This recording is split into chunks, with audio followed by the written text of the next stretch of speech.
Hello, hello, good evening. Welcome to another edition of the Guyana Dialogue. As you know, the Guyana Dialogue is being arranged by a group of Guyanese resident in the United States, Canada, the UK, the Caribbean, and in Guyana. The program is being sponsored by well-known Guyanese businessman and philanthropist, Mr. Dave Narayan of Dave Imports. With us today, we have our guest, Mr. Ravi Dev, a well-known Indian rights activist, former MP, and a community leader and social commentator. He will be our guest, and the panelists include Dr. Sanjay Ramkisoon, who is a medical practitioner attached to the Maimonides Hospital. He's a heart specialist. And the other panelist is well-known international journalist, Dr. Vishnu Visram. He's here now.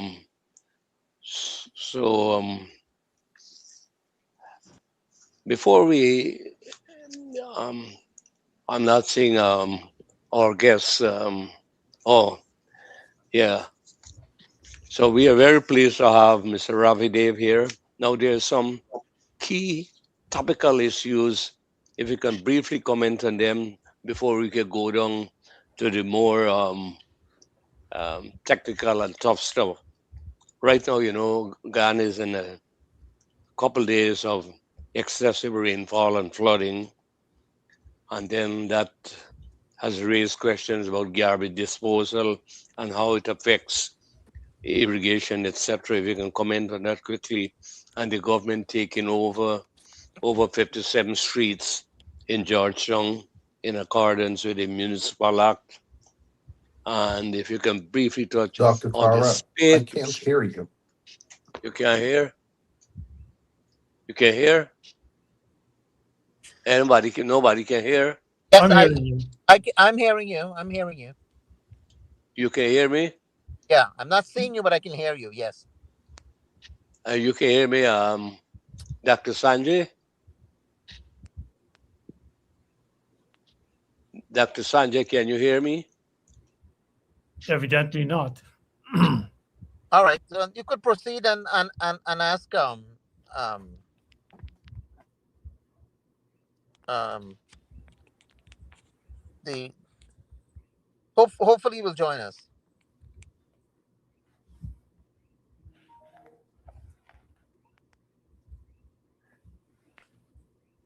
Yeah. Hello. Yeah, Mr. Ravidev, can you hear me? Yes, I'm hearing you perfectly from the beginning. Okay. All right. I've said, because when a 6 or 7 days spate of rainfall cause massive flood, and flood can do a lot of damage, both to business and private homes, and it raised the question of proper disposal of garbage, etc. The central government took over 57 streets in Georgetown, and West Coast in your area, two brothers were killed in an accident. I think was today or yesterday. Um, this mayhem on the road is really getting out of hand now, and so if you can briefly comment on them before we can go on to the uh, other central issues. Well, let's talk about flooding, which is, I mean, it's happening right now, but it is nothing new.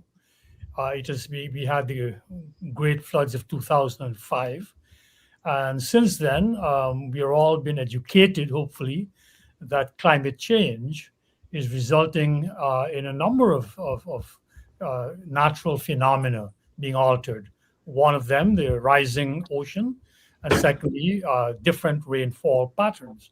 So we in Guyana should have been alerted to the implications of excess rainfall outside of the norm. To begin with, our rainfall is very, very high for a tropical country.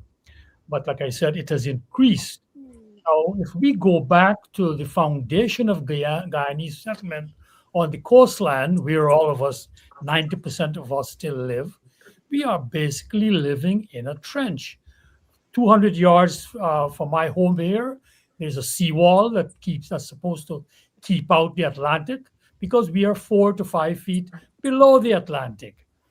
7 miles behind, there's the back dam, which is supposed to keep out some reservoirs that were created. It was natural, was marshy land, but the Dutch created them, then augmented by the British. So basically, we are living in a trench. The Dutch, however, back in their country, they had created a huge living space in something called the Zuyder Zee. That was actually a part of the ocean. So those principles that they hold out in their land, they transferred it in Guyana. Whereas our Guyana got to be drained constantly. And this is every part of Guyana because we have drainage canals that end in sluices. When the high tide is there, you close the sluice. When the low tide, you open the sluice and they go out. And basically, Tara, we are hearing about the effects of it in Georgetown, and we'll talk about that. But it's all over the country. Those principles will not go away. In fact, as I implied with the new weather patterns, that those patterns will exacerbate flooding in Guyana all across because the ground can only take up so much water that it floods. So to come back to Georgetown, it is one of those areas where Georgetown was, as you know, 5 or 6 sugar plantations, and the same drainage situation held. But those canals have been filled up, most of them. East Street, where you have Dr. Balwant Singh Hospital, Georgetown Hospital at the end, that was a canal even when I was a boy. Middle Street, all of these were canals going towards the river. These have all been filled up, and the drains that led to them are not being kept clean. Those canals are not being cleaned. The corkers are not being opened on time. So, with the confluence of all of these, Georgetown will flood again and again. And this now brings us to the politics of it, because the institutions that are supposed to keep Georgetown flood free are under the control of the mayor and city council, which is controlled by the PNC because their support base is overwhelming there for since Forbes Barnum was mayor in 1959. Still there, they control it. And they see the central government as an enemy. So, on one hand, while they control all the revenues and spending and allocation of jobs to clean these canals, they blame the central government. So, I think rightfully the central government has had it up to here with that nonsense. And they have now taken control, as you said, of 57 streets, 22 first and 35 later, and will keep those streets, their responsibility now. So if those streets are not clean, then they can now take the blame. So the mayor and city council and the citizens of Georgetown cannot have it both ways. They either decide that, okay, if the central government is to be blamed, the central government is to be responsible. I come from a business background, and a central principle of management is that the span of responsibility must be coincident with the span of authority. You can't be responsible for something if you don't have the authority to fix or to deal with that thing that is troubling you. So, in a short while, Tara, I am hoping that the PPP, now it has done what it is, with the very energetic Priya Manik Chand as local government minister taking spearhead move to clear the streets, to get all this garbage. I'm hoping we'll see some amelioration. But I don't want to preempt our entire discussion. But we, the citizens of Guyana, have to take some of that blame. And I hope we can talk about the indiscipline that has crept into our community, where I'll never forget this. I was standing right in New York on Jamaica Avenue, about 160th Street, where that theater is, that multiplex that you have there. Magic Johnson that bought one of those cinemas there back in the day. And there's a Guyanese woman, I could tell from her accent and all that. She eats this banana and she walks a whole block to throw it into a garbage bin and comes back. And I'm looking at her and I said, if she were in Guyana, she would eat that and dump it right there. So the other day, my family and I are returning from the East Coast, where I visited Mr. Bisram, who was staying at some fancy hotel up there. And as we are coming back, we see this person throwing a Kentucky Fried Box out of their car onto this new highway. So what can I tell you, Tara? It's an interconnected Mm, sense that we must address. yeah. And your if comments on the road, the mayhem on the road. Two guys from Maruka, I think, on Region 1 were killed at West Coast in an early morning crash. That is just. yeah, So if you can Dr. comment briefly on that, and then I'll go to you, Vish. Yeah, Yeah, Doc. that Quick brings comment. us to Can I, this. if I may just talk a little about the flooding, because when I came, the place was flooded, but within hours, the government was able to remove the water very quickly into the ocean. Hmm. I was really shocked and amazed how efficient it happened. I mean, even where I was staying, the place was flooded, and overnight when I woke up in the morning, the water was gone. So I have to commend the government in that Hmm. regards. That even Yeah. though, as Ravi said, we live in a trench or a canal, the government did, I think, an exceptionally great job Hmm. in handling the flooding this time around. All right. Let's go to the traffic, the mayhem on the traffic in Guyana. Well, here it is, Tara, and we'll talk about it to put it in context.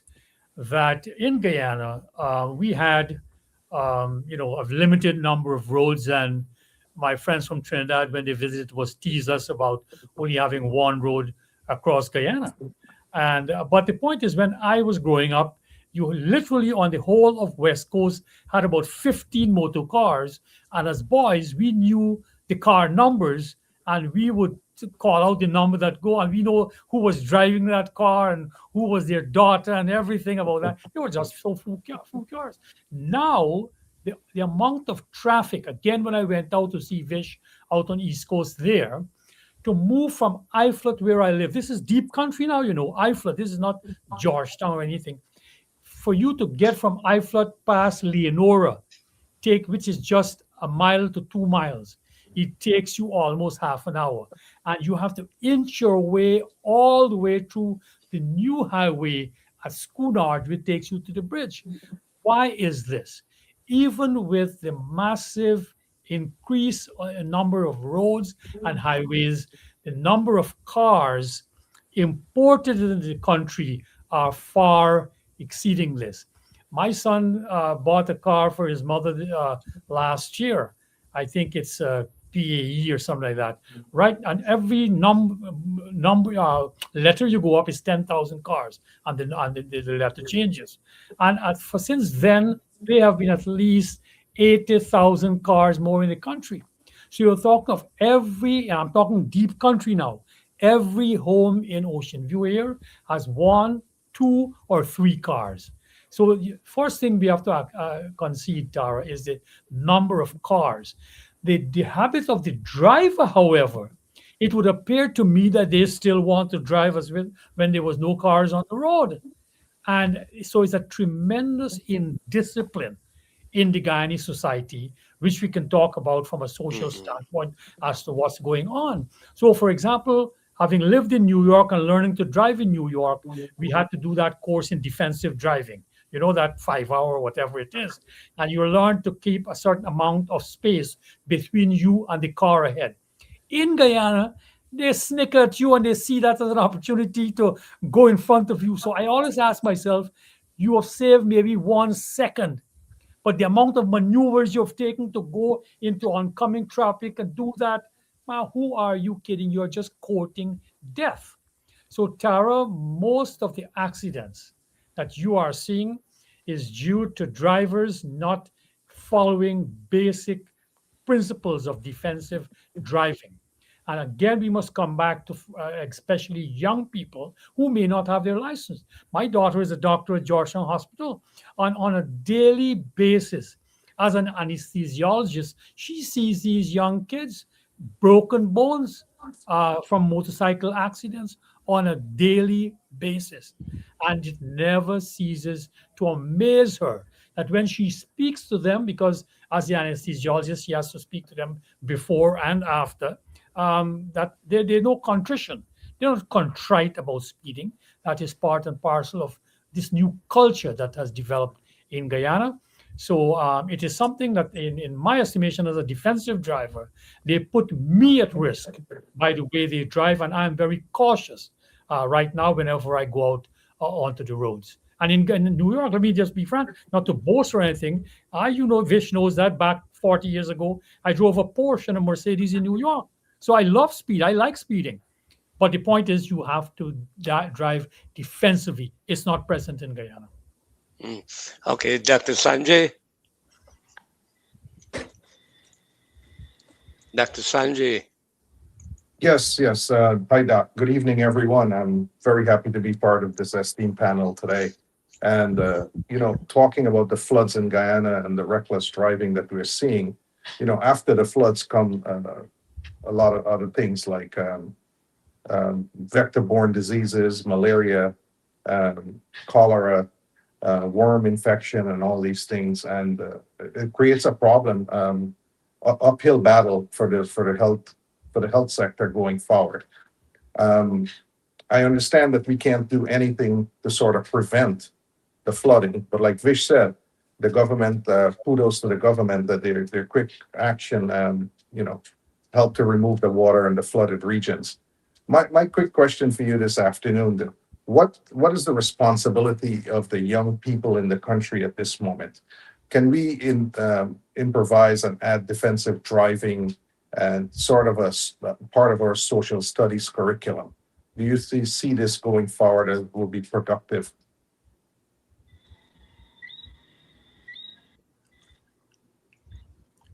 Well, for myself, Doc, if you want to ask me, being in Guyana, having had two children over here, born, grew up, went through the school, and start driving at an early age. My son had his first car when he was 17. That's the driving age. I think these things can be transmitted, because all I did with my kids was to pass on the same defensive techniques that I learned in New York City. So I would suggest to the government of the day, and we have written about this, and we have to make a concerted effort, that driving should be part of the curriculum, just like how kids in New York would learn about some of these techniques and ways of driving.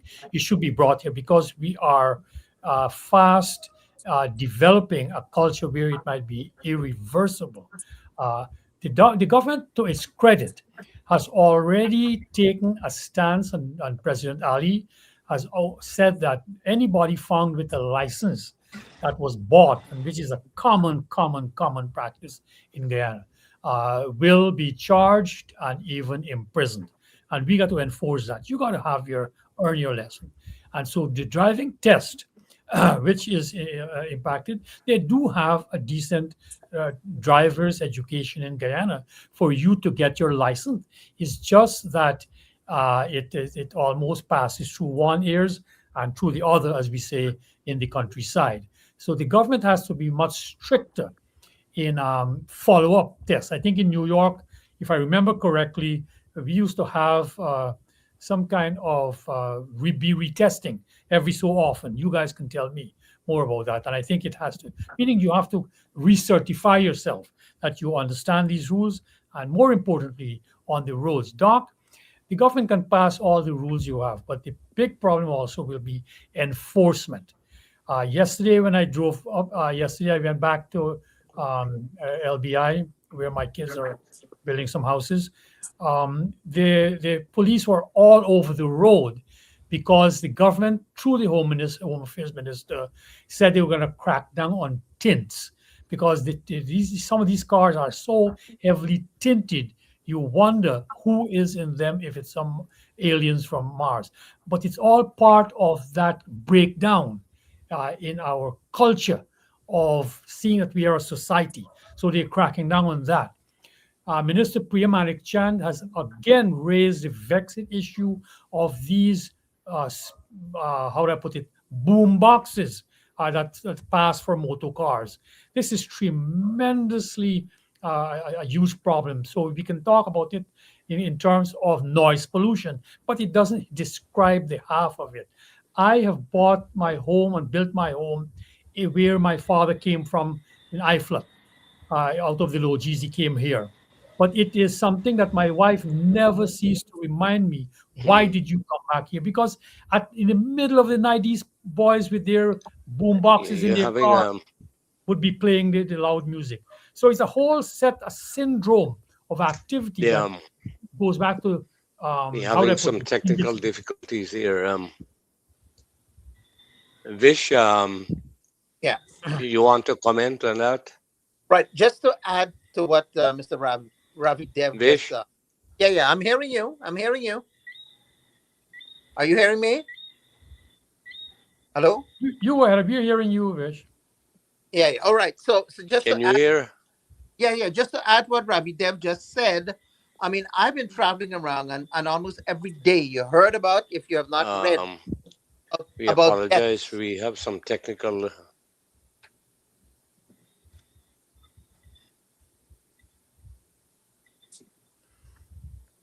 Ravi, are it, you is, is the audience getting us? Ravi? Are you hearing me? I'm hearing you. I'm Yeah, hearing yeah. Tara I mean, there are fatalities almost every day. every day. Mm. Dr. Some Sanjay, multiple, can you hear? and so something has to be done. I think the government has taken a proactive position now that they are going to crack down on, as you said, tins, and there are those radar guns on the road trying to deter speeding, but still not enough. It has not deterred much. I believe, as Dr. Sanjay Singh, I'm sorry, Dr. Sanjay as suggested, Dr. Sanjay Ramkisoon, is that at the school level, the high school level, um, there should be some kind of instruction to students. Some there should be at least a lesson or a couple of lessons for each high school student, as they do in New York. I remember when I used to teach in New York, there used to be lessons about road safety, not only in driving but also in walking on pavements and so forth. I think we need that in Guyana now. It should be an ongoing educational process rather than once in a while. Yes, as Ravi said, you could teach as much as you can, but it is also a cultural problem. How do you address Sorry that cultural issues?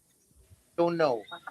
But certainly every measure taken would help in this process of reducing accidents on the road and loss of life. If I may, also current drivers, they should be able to be involved in an educational program on road safety that will, in turn, give them a 10% discount on their insurance. That's something that happens in the US, or 10 or 20%. I think that would be invaluable. Many people will want to sign up and do that course, get their certificate so that they can have a discounted insurance cost. I think going forward, that's another thing I think will really help. Um, since I was a little boy going to UG, boombox and tint has been a problem in Guyana. And I'm, you know, years after, it's the same issue. So it tells that two things that's probably happening. The society is just not, not cooperating. And we got to ask the question, why is that? And I think that will lead us into our next topic. How can the mandirs, the mosques, and the churches help the society to grow? Because when I was back in Guyana and I went down to 63 Beach, while going in the car from 63 Road to the beach, I have never in my life seen that place so filthy that day when I was there. And I was very shocked to know that there's so Dr. many empty Sanjay, water bottles and poodles of water. Our Dr. time, Vishnu, the cars, the tapirs used to get stuck in the puddles, and we have to come and push. But now there is a paved road, but in the corners, there's so many bottles, and it wasn't a pleasant sight to look at. And that has nothing to do with government. That has to do with the population of people living there and using that area. Mr. Dev? Well, well, what Doc is saying, I think we're all repeating the same point, and I think I the can't hear you. discussion should maybe move towards what can be done because it's such a problem that is coming from so many directions. So I think we don't have to reinvent the wheel. That we all learned in school and through our own lived experience that values are transmitted not through mere words, but through action, right? You have to say the old thing that we mock. You can't tell a person, do as I say and not as I do. It got to be transmitted. So all of these values, be it bad driving, throwing garbage into the streets, all of the social problems that hopefully we'll talk about some of them, like domestic violence, alcoholism, drug abuse, whatever we may talk about. This is it exemplifies a breakdown of values in our society. And if we are to correct it, we have to look through the institutions that socialize us, starting with the family, moving on to the schools, moving on to other institutions, as Doc mentioned, like mandirs and masjids, the religious institutions. But every institution, an institution is a set of rules that guides our behavior in a particular facet of our life. And those institutions have to be directed towards doing what? How do we live together? So, if, for example, we have the schools that are socializing it, President Ali has spoken recently of the gangs in school. This is a new phenomenon.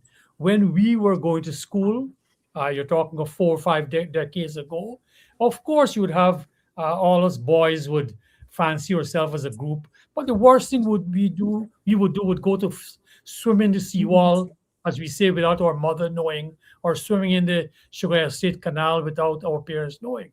Right now, we have imported that behavior from the inner city ghettos of the American cities, where you have knives, where you have spivs, where you have all kinds of weapons being now taken into school, and you have literally gangs. So if you look at the movie Straight Outta Compton, you know that that kind of lifestyle that produces that kind of gangs, the Crips and the Reds or whatever they were called there. That's the kind of gangs you're getting in Guyana now. So again, what kind of socialization is producing that? It's a socialization that glamorizes what is quote unquote cool. So the whole tough boy, I see pundits now taking out pictures and showing the signs like this, and I said, what is going on here? These things come out of the gangster culture, out of Jamaica. You get me? Where it's okay to talk about gunning down this one and shooting that one, and the same thing out of rap in New York. All right. So if that is the culture you're going to be pushing in Guyana. So on one hand, and I'll put the government to task on this, on one hand, we can't talk about that kind of culture percolating into our youths and blame the gang culture. And on the other hand, invite these artists like Movado and all the other ones that glorify that culture of violence and of having weapons and taking out people and denigrating women and treating them as objects. You can't have that. But that is what is happening here. We got to understand what we're doing. I'll tell you something, and I'm talking as a Hindu now. Last week, my article was about that in the West, they have a vision of who the hero is. We all emulate heroes. So, the Greeks have been taken up and they were made in a sense, give the West their model. So Homer wrote about Ulysses, he wrote about Achilles as great heroes. And I contrasted that with a hero that I grew up with, Sri Ram. You understand? And there's a difference in the hero of India that we brought from India and the hero that the West glorifies. Whereas the hero in the West, he has some deep insecurities and some defects. And in him overcoming his personal defects, it is seen as heroic. So the hero in the West is an individually focused one, whereas Sri Ram and the Indian heroes is one who works to uplift dharma. Dharma involves the whole society. So when you're asked what is dharma, the simplest answer, that which upholds, that which sustains society. So the lightning rod of testing how to judge your own action. Is it good to uphold my society or will it bring down the society? But today, you will see that that is seen as a joke. How dare you say that Sri Ram can be your hero? It's a joke. You're not cool. You're not putting your finger up like that. How dare you? A Sri Ram would sacrifice everything because of his father's word. Would you expect that in Guyana? No. The children glorify and disrupt their father's advice. So, like I said, we got to start somewhere. I would like to suggest to pick up on Doc. It's not only this socialization institution of the school, but all the other institutions we have to look at. And I'll close with this one. Look at cricket. I'm a cricket lover. The week before, I wrote about CLR James and his explication in the book Beyond the Boundary when he spoke about what does he know of cricket. Only cricket knows, meaning cricket is more than just what in the field. And he spoke about cricket imposing a discipline on us, where we accept the word of the empire and we walk. West Indian people were famous for walking. I never forget Sally walking when he was about to score a century and he wasn't really out. So the point is that even cricket now, we have mixed it up and we have carnival cricket. We have all the rum producers supporting cricket. So how do you now? You have now subverting even the institution of play that molded us to be disciplined. You have now subverted it by having it now push alcohol, push the Wainung culture, push the Gatu culture. Enough.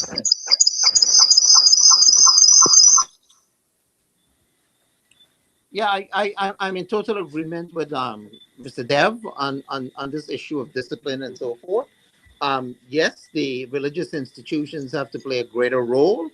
That is not to say that they are not making serious effort. They do, but more needs to be done in cooperation and in tandem with the support from the government, so that we could impose stricter discipline, not just on the roads, but in schools as well.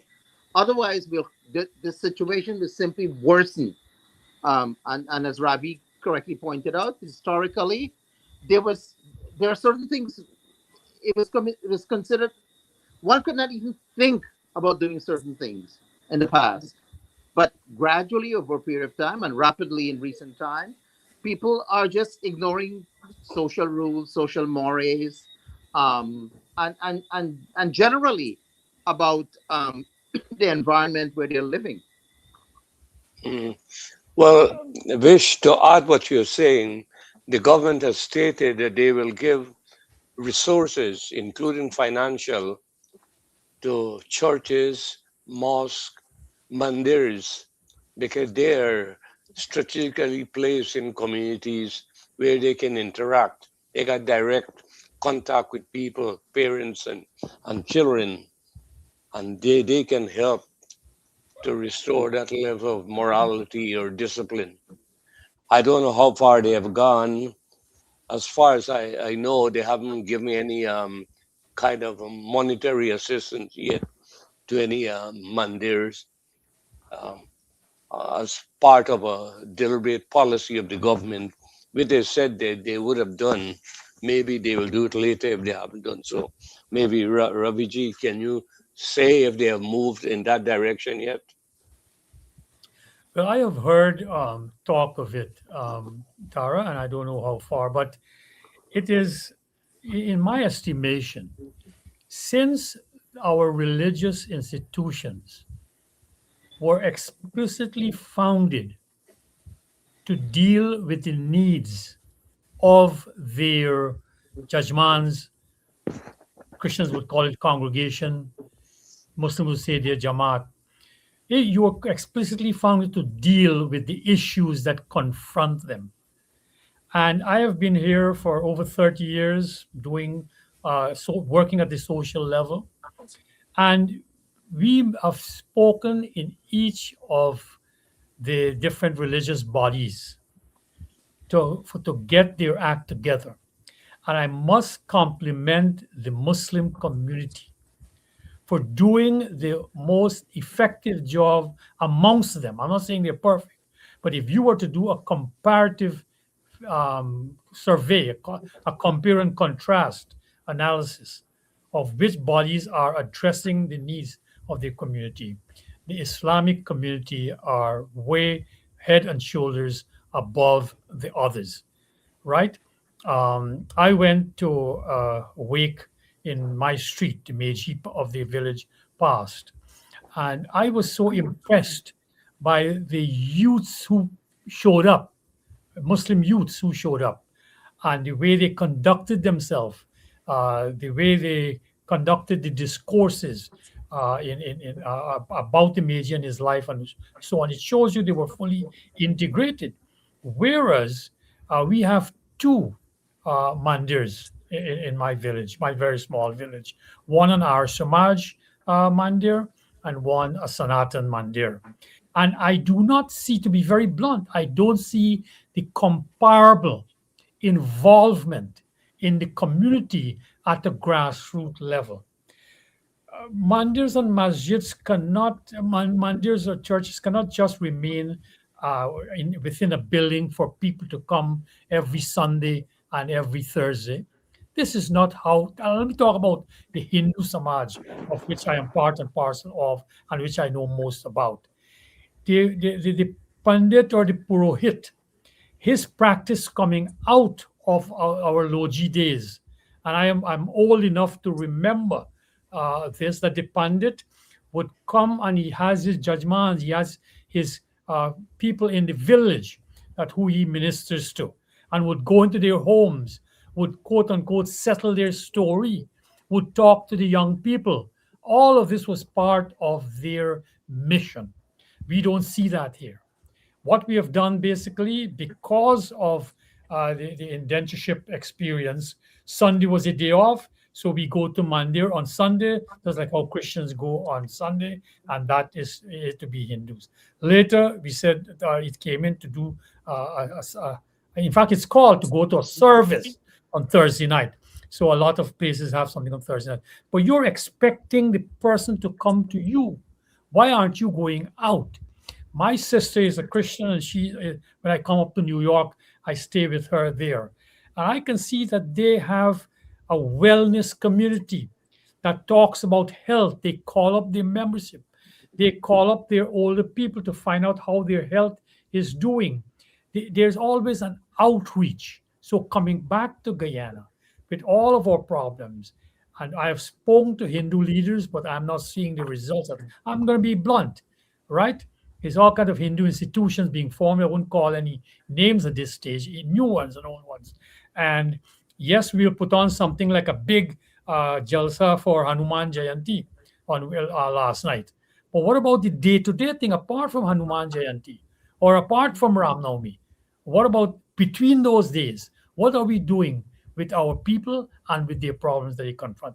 It's not happening. It's not All happening. right. We need Dr. Sanjay, your comments on that, because you're in the Hindu tradition and the priesthood also. So your Sure, views. sure. Thank you very much. I agree with you. Our strength have become our weakness, and we are all capable of running mandirs and doing things on our own. And that strength have become a weakness in terms of the whole community and as an identity issue going forward. I think within the Hindu community, they're doing a good job, but there's so much more work to be done. Regarding your comment about the a priest posting with the sign, I think overall, not only in Guyana but around the world, there's a lack of role model. There is no big brother system anymore. Um, there's no one. After school, I remember as a kid growing up. After school, you went to learn Hindi 4 days a week, and you used to get away to go play some cricket between. Now, when you like, I have two kids, and there's never a day after school they don't have something to do. You have to keep their minds occupied in a certain way so they stay away from trouble. And the kids in the quarantine area, they don't have anything to do after school. So it's very easy to hang out with the wrong crowd. And even if you're a good kid and you have good intentions, when you're hanging out with the wrong friends, you end up in the wrong places. So I think not only the Mandirs have a role to do, I think that the culture of the sports communities, all the ball field, instead of putting animals in there, they need to have the kids playing soccer. They need to bring back the Hindi school. They need to bring back learning how to sing and learning music and katak dancing and all these things. It's lacking, especially in the quarantine. I was there last year, and I was told that one of the kid was using Molly in school, and one father was so disturbed with the child using his alcohol that he went to school to bring back the bottle for him. He wasn't angry that the child was using alcohol. He was more disturbed that the child was using his special alcohol. So as a society, we have taken a beat down, and I hope this is the worst we will get, and from here on, we will develop and do better. Yeah, Let me see this. yeah. Yeah, I think one thing that has contributed to the downward spiral in morality is excessive drinking of yeah, alcohol. Um, that is everywhere you go. The, the pubs are very populated, etc. And and I think apart from digesting alcohol, it carries severe social and medical consequences as well, including marital separation, and especially when the children are young, that takes a tremendous psychological impact on their growth and development later on. So there's a series of problems are being compounded, and I think from a policy framework from the government has put most of their resources into economic and physical development growth, which is necessary and important. But I don't think they put a similar corresponding emphasis or enough emphasis on the social development aspects of development. And that is where I believe the government has to take a Doc, former we can't hear you, Doc. leadership, as a formal leadership. Can you hear now? I No? heard you all too. Yeah, the government should take a formal stance in the social area, in particular, things like discipline. We got trouble in schools now. We have gangs emerging. Well, they're doing their best with domestic violence, which is a huge problem in Guyana, and other social issues. They're trying, I mean, but I still think that more resources are needed. Like when I used to go to school years ago, there was a social welfare officer who used to come regularly to the school. And if you're truant, they will make sure you come back to school. They go and meet with the parents and threaten the parents if some kind of punishment they will inflict if they don't.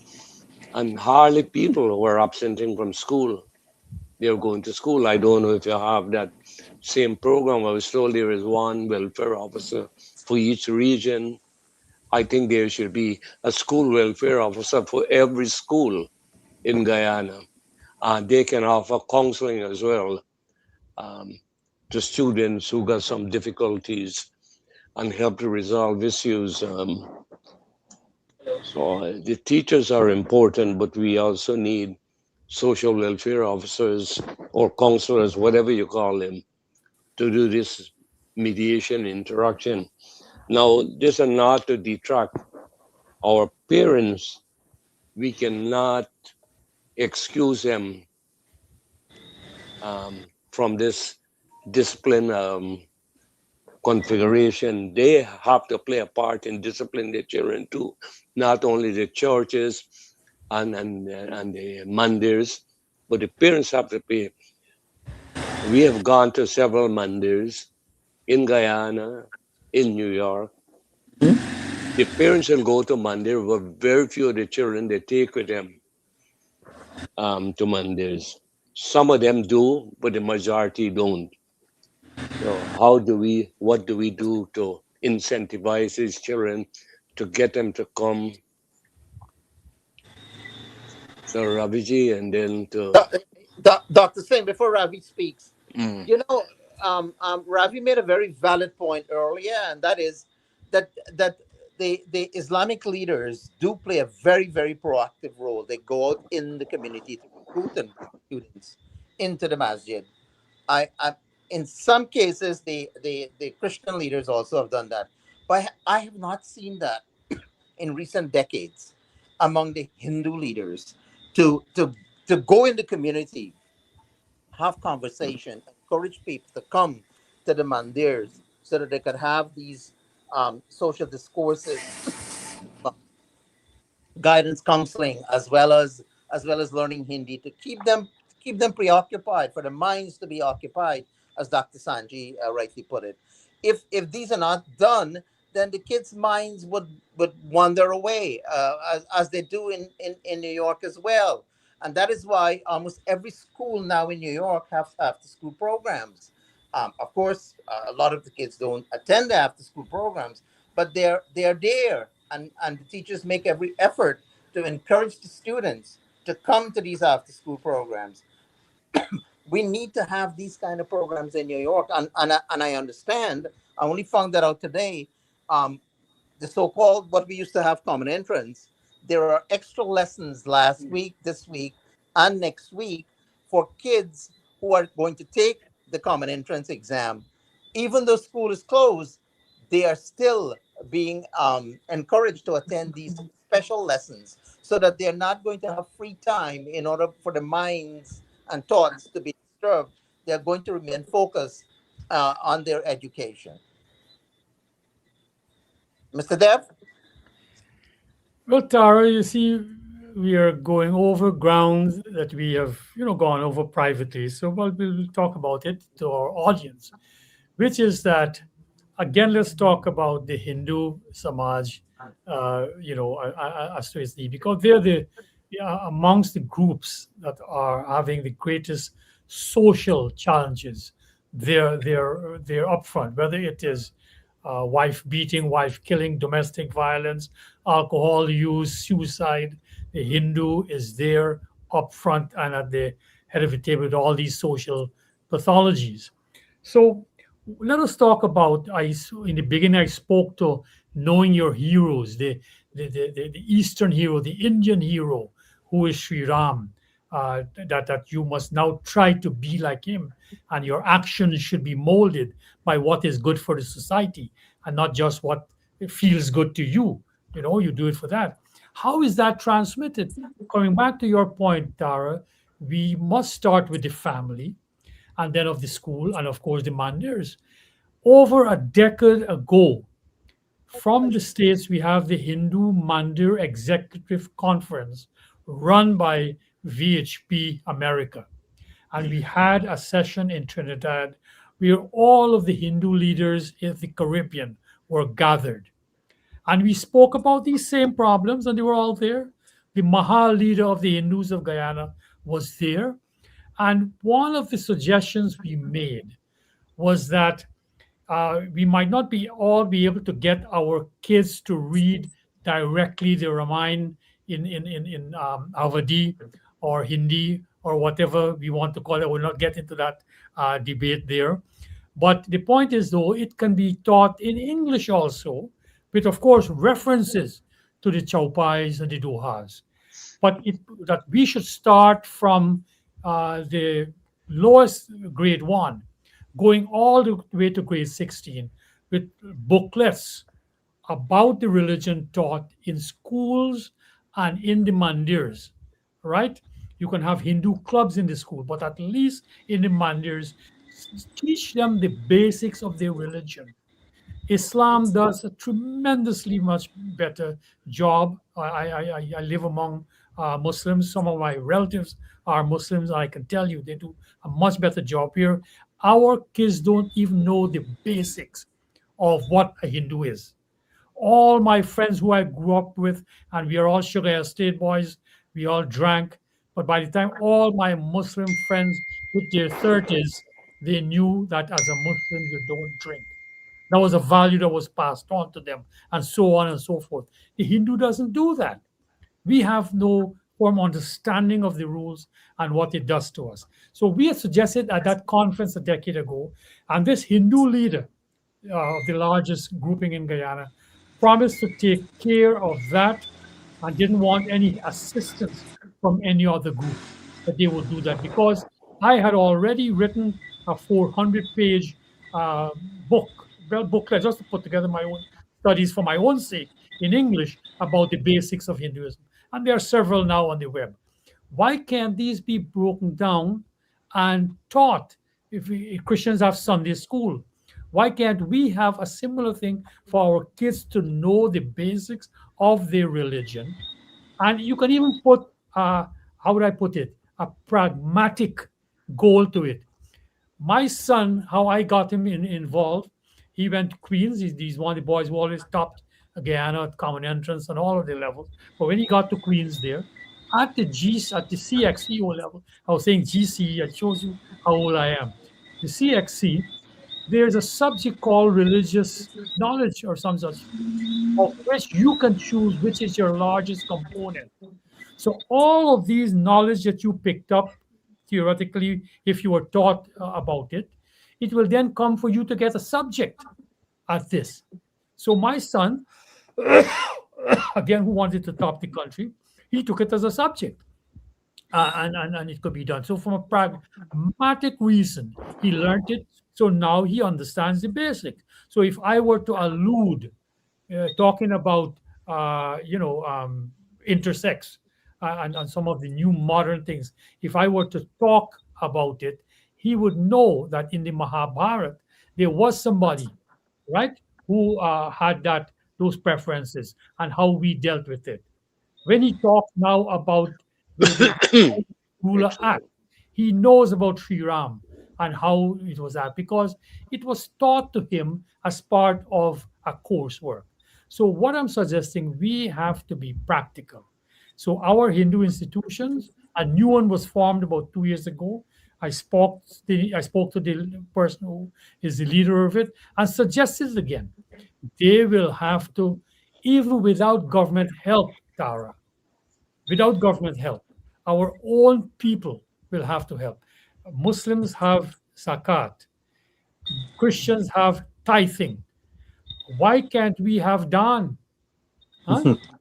Dan kripa, is the highest thing to give dan. Why can't we have dan? Why can't our religious leaders talk about the significance of dan and that what it does to you when you do something to sustain dharma? Huh?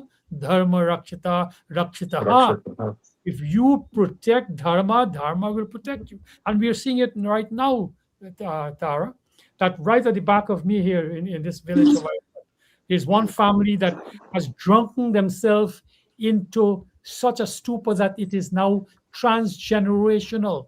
3 generations. I knew the grandfather who was killed. I know the father who was killed. The mother just died, and they're all alcoholics. I will not call their name, but just behind me there. And today they will continue the same thing because nobody from the mandir will take the time to go and quote unquote, to use the Christian phrase, minister unto them, to be a purohit, to tell them what to do. Nobody. Okay. Okay. Let me ask Dr. Sanjay this.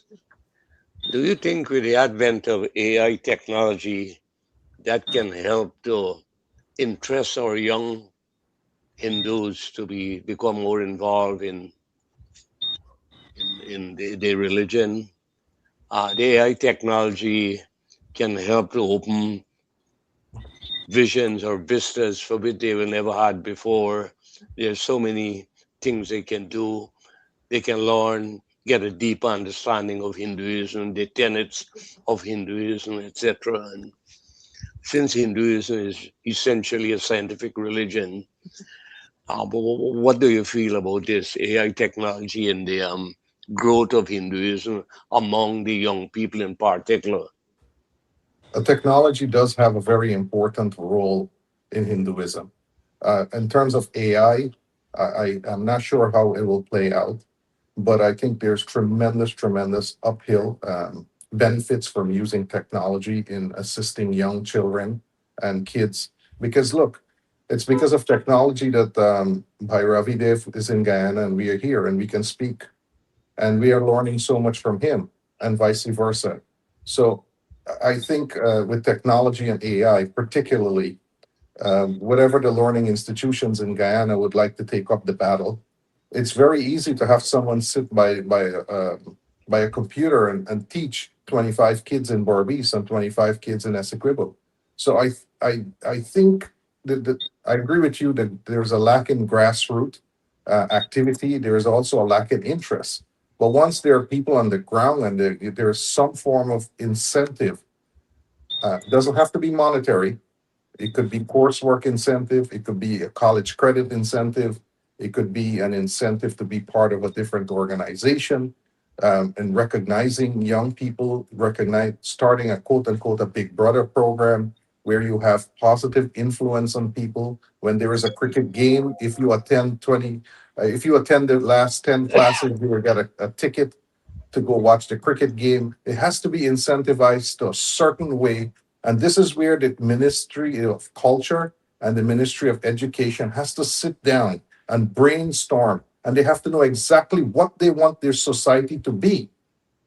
It's only when they understand what they want from their society, then they will sit down and formulate a plan, both with sports and culture, so that we can have a different society. The way kids are behaving and the way I see society going on now, no matter how much money you're going to have, we're going to still be impoverished.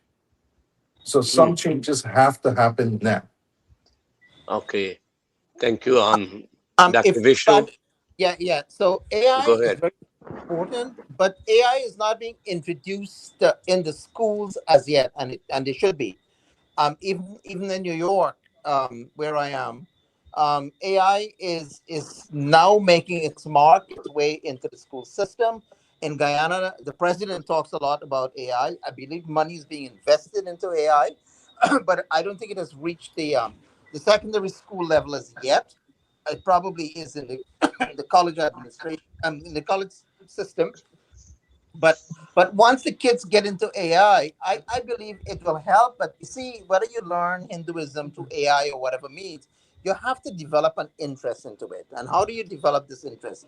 It has to come from the various institutions, the family institutions, the religious institutions, the community leadership, and the religious leadership.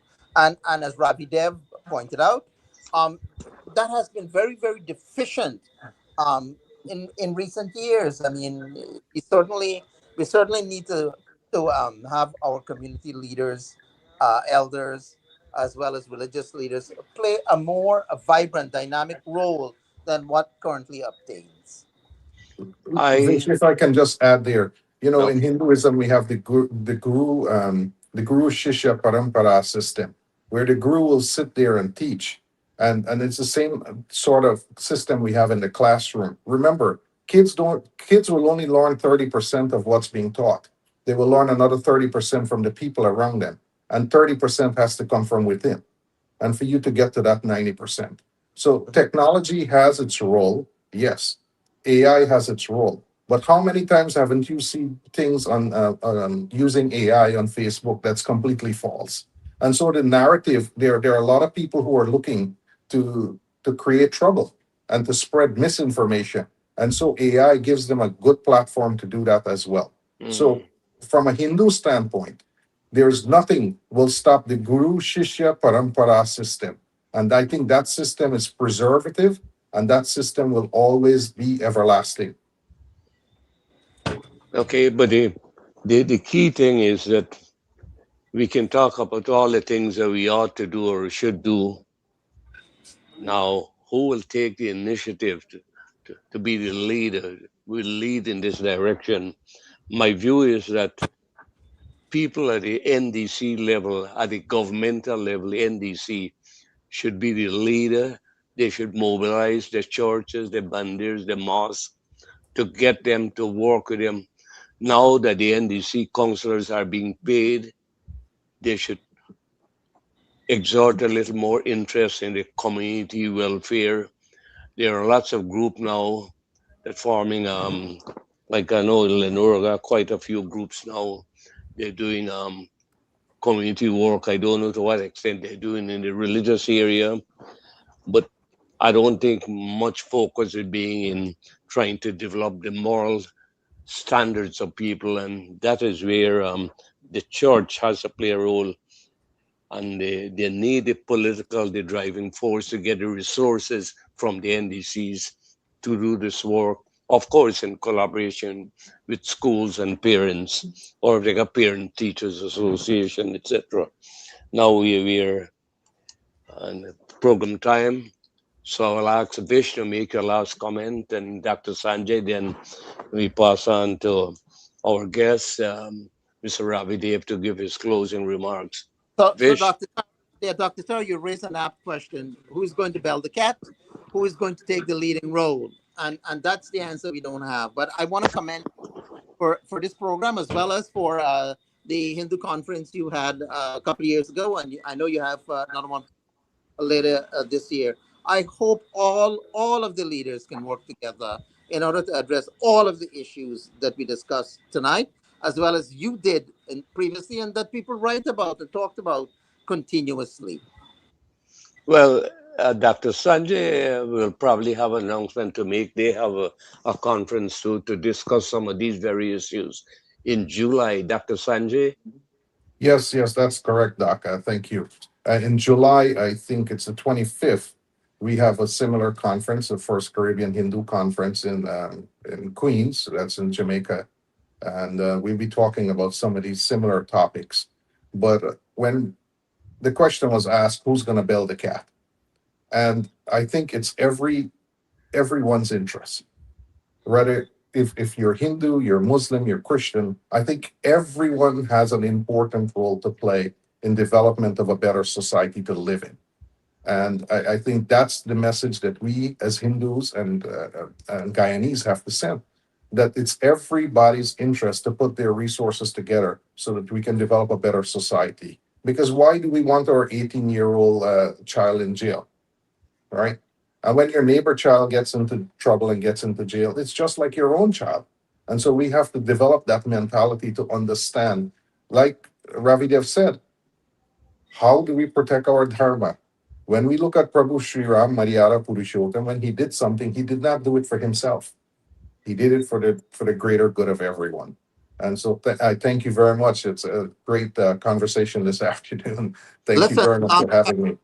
Dr. Sanjay's children and Mr. Ravi Dev's children are role models. Everyone should emulate them. Mm. Mr. Ravi Dev, your closing remarks are? Well, like I said, I have returned over 35 years ago to Guyana. Have not worked, quote unquote, worked well for money in that time. Worked at the grassroots level, and Swamiji, who was already also returned with a PhD, and gave it all up to be a Swami. And we have been talking about this as to what needs to be done. So I'm going to tell you, there's no quick answers, But in my estimation, and I have floated this with him, Baba Tulsidas in 1574, when he wrote Ramcharitmanas, um, he wrote it. It's the exploits of Sri Ram, and the model, of course, was the Ramayana, which was written 2,000 years before. But they say man makes his history, but not in circumstances of his making. So you have to consider the circumstances in which you try to make your history. And Baba Tulsidas, therefore, he introduced some variances in his Ramcharitmanas differently, because that was what was needed after the Mughal conquest of India by then. In Guyana, similarly, or in the Caribbean, I would like to say, and in the Girmitia across the land, the earth, I think we face similar challenges. And I take one of his chaupai to heart. He says, Sangha Shakti Kal Yug, that in this age, organization is power. Sangha Shakti Kal Yug. The Hindu has always been a one for individualist worship. Me and you, we go to the mandir, we ring the bell, we go in, we do puja, we come out. But in this new age, I think we need organization, an organization that will now say who will build the cat. I'm in Guyana, and our local MP through the mandirs is organizing cricket matches. Through the mandirs, the masjid is organizing various things. So what you alluded to, Satarji, I see it. You had the Hanuman Jayanti done at LBI ground by a new group called the Hindu Mission. People are doing things here and there, but we need some organization to coordinate, not to control, but to coordinate, right? This human body that we have got, which is the highest form, we are assured, through Ramcharitmanas, that the human get. It is coordinated through this brain. It is coordinated. Just the foot can't do what it wants, and the hand can't do what it wants, even though they both have their needs. It must be coordinated. So I would like to posit, starting with the conference in July, which we have. I attended one at Surya Narayan Mandir back over a decade ago. So this can't be the first. Let us talk about how do we come up with an institution that will coordinate our activities towards what we know ought to be done. I'm in touch through the Girmitia organizations in South Africa, in Fiji, in Mauritius, and they're facing the same challenges, not much different. And therefore, it is something that our history has produced, and this new world that is evolving is reacting upon it. Therefore, let us focus our efforts through a common endeavor that we may assist each other and go forward and return Hindu Dharma to where it is, and Dharma, therefore, for the entire society. Thanks for having a great conversation, guys. Yeah, yeah. And I got something to get. Thank you very much. Thank you.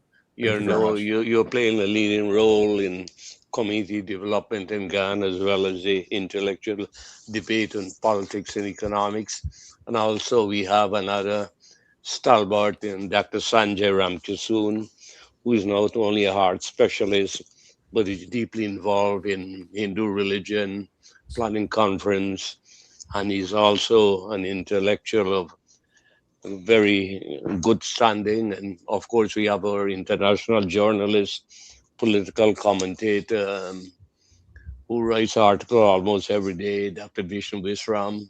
So thank you very much. And next week, we plan to have somebody from the Ministry of Natural Resources, a senior official who will be our guest, Dr. Sanjay.